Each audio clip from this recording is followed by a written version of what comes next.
Bonsoir à tous, on commence ce journal du Mercato en France avec l'actualité du Paris Saint-Germain. Cette fois, c'est de l'avenir de Julian Draxler dont il est question. Poussé vers la sortie par ses dirigeants, l'Allemand ne souhaite pas partir. Mais selon la presse russe, le milieu offensif serait en discussion avec le Zénith Saint-Pétersbourg. À la recherche d'un élément offensif, les Zénitiens auraient jeté leur dévolu sur l'international allemand pour se renforcer lors de ce mercato. Alors que le PSG cherche à se débarrasser de son joueur, l'intérêt du Zénith pourrait faire les affaires du club de la capitale. En défense, si le nom de Kalidou Koulibaly revient avec insistance, les Rouges et Bleus étudieraient l'option Antonio Rudiger. Les pensionnaires du Parc des Princes aimeraient recruter un élément supplémentaire dans le secteur défensif et l'Allemand cocherait toutes les cases recherchées. Le PSG voudrait se faire prêter le joueur, mais Chelsea opterait plutôt pour un départ définitif. Les discussions se poursuivent entre les deux clubs, affaire à suivre. On passe à notre focus du jour sur l'Olympique lyonnais. Lancé dans une grande braderie dans ce mercato, l'OL est en plein flou à moins de 2 semaines de la fermeture du marché estival. En effet, le club rhodanien doit s'activer, que ce soit dans le sens des départs ou des arrivées. Le gros dossier de ces derniers jours concerne Jeffrey Adelaide. Arrivé l'été dernier, le milieu offensif a fait part de ses envies de départ ces dernières semaines. Mais les Gaunes ne comptent pas lâcher un joueur recruté 25 millions d'euros il y a à peine un an. Sauf que deux clubs font le forcing pour s'attacher ses services. En effet, le Stade Rennais a fait de l'international espoir l'une de ses priorités et a proposé 25 millions d'euros. Une offre refusée par l'OL qui en réclame 5 de plus. Le Hertha Berlin s'est également positionné et serait proche de trouver un accord avec l'OL qui ne souhaite pas renforcer un concurrent direct en Ligue 1. Annoncé sur le départ en direction du FC Barcelone, Memphis Depay est toujours un joueur de l'OL. Alors qu'il arrive en fin de contrat en 2021, Jean-Michel Aulas veut à tout prix conserver l'attaquant néerlandais. Comme le Barça n'a pas les fonds nécessaires à l'opération, le président lyonnais a fait une offre en or à son joueur afin qu'il prolonge. Je lui ai fait une proposition pour renouveler qui en principe ne se refuse pas, sauf si on est en fin de contrat. Je suis en harmonie avec ma conscience. Je lui ai fait une belle proposition. La balle est dans le camp de l'ancien mancunien désormais. L'OL fait aussi face aux convoitises des Girondins de Bordeaux pour le Brésilien Jean Lucas. À la recherche d'un milieu de terrain polyvalent pour compléter son effectif, le Lyonnais aurait tapé dans l'œil de Jean-Louis Gasset. Et c'est sous la forme d'un prêt que Bordeaux pourrait tenter sa chance. Barré par la concurrence au milieu, l'OL serait disposé à prêter son joueur afin qu'il s'aguerrisse encore un peu plus à la Ligue 1.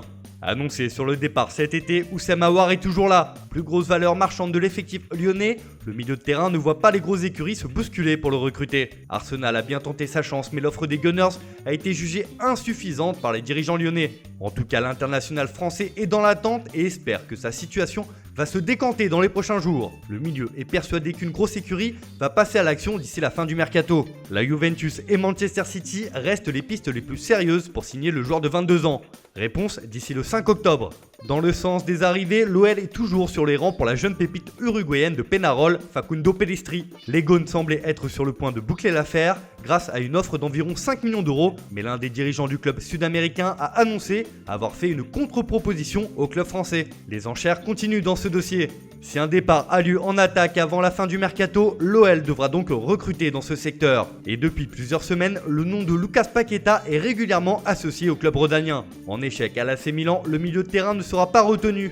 Un départ du côté de l'OL permettrait de passer à l'action dans ce dossier. Les Rossoneri réclament 23 millions d'euros pour leurs joueurs.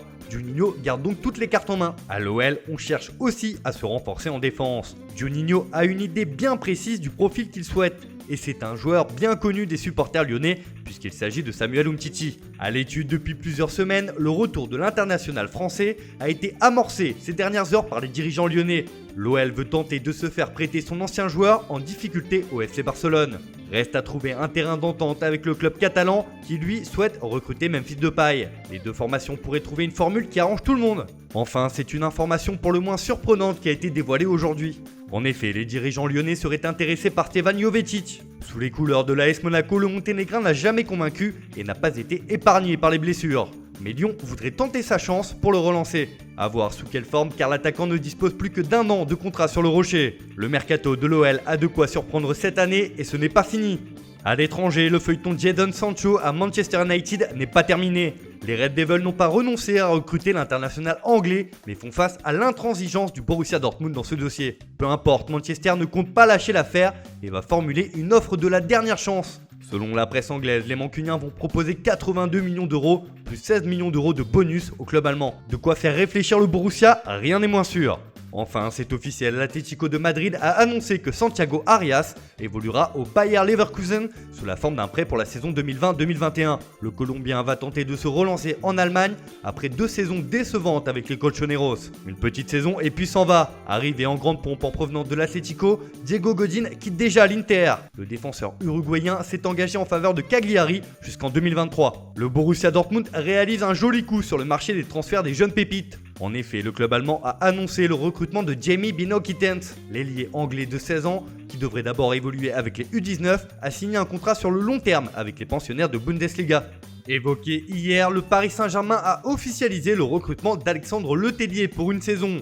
Le portier de 29 ans arrive libre en provenance d'Orléans et aura le rôle de numéro 3 derrière Keylor Navas et Sergio Rico. C'était dans l'air du temps, c'est désormais officiel. Cette semaine, le FC Barcelone avait annoncé avoir trouvé un accord avec l'Atlético de Madrid pour le transfert de Luis Suarez. Le club madrilène a officialisé le recrutement de l'attaquant uruguayen qui s'est engagé pour les 2 prochaines saisons. Voilà, c'est tout pour aujourd'hui, bonne soirée à tous et rendez-vous dès demain pour de nouvelles informations sur le Mercato.